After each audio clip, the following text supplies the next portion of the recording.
Ben ritrovati dalla redazione. Doppio furto in appartamento tra via Belpoggio e via Stupariccia a Trieste. In un caso i ladri hanno tagliato la cassaforte con un flessibile e fatto incetta di gioielli.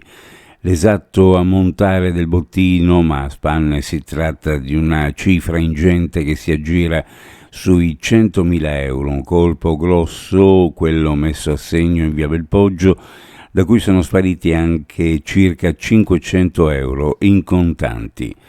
L'incursione è avvenuta mentre i proprietari erano fuori casa per qualche giorno, si sono accorti della razzia soltanto martedì sera, hanno chiamato subito il 112. Sul posto è intervenuta una volante della questura che ha accertato il furto e eseguito i primi accertamenti per poi passare il caso ai colleghi della squadra mobile.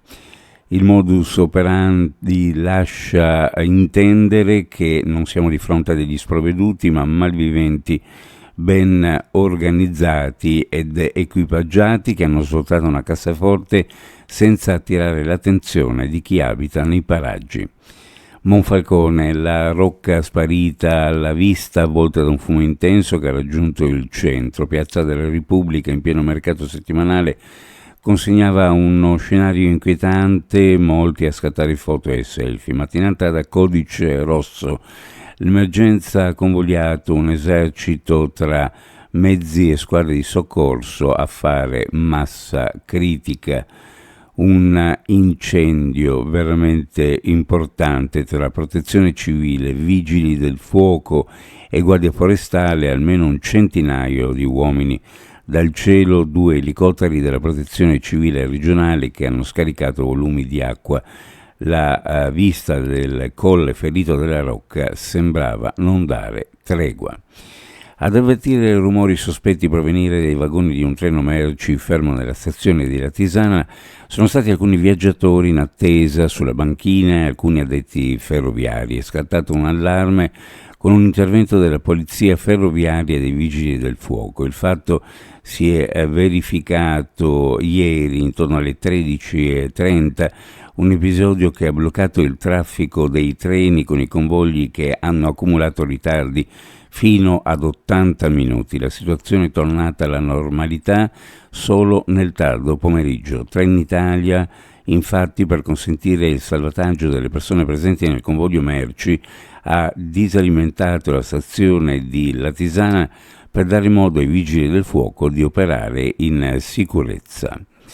Episodi di violenza giovanile ancora durante i festeggiamenti per il carnevale estivo a Muggia. Un giovane è finito in ospedale dopo una rissa scoppiata in via Roma. Poco prima era stata segnalata un altro episodio violento, questa volta in piazza Marconi.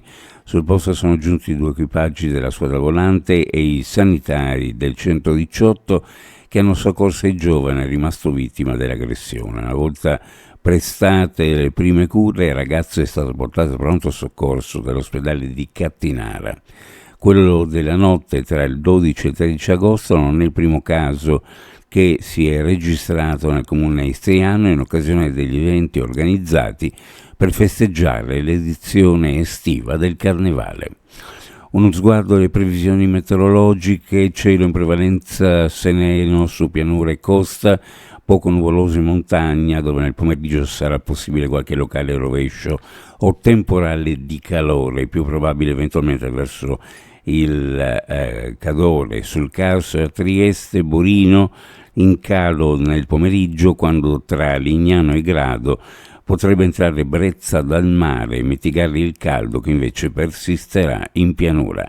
Minime in pianura fra 21 e 24 e sulla costa fra 24 e 27 gradi, le massime in pianura fra 34 e 37 e sulla costa fra 31 e 35 gradi centigradi. Previsioni a cura di ARPA e FEBUG Meteo. Ed è tutto per il momento con l'informazione, grazie per averci seguito. Alla prossima edizione.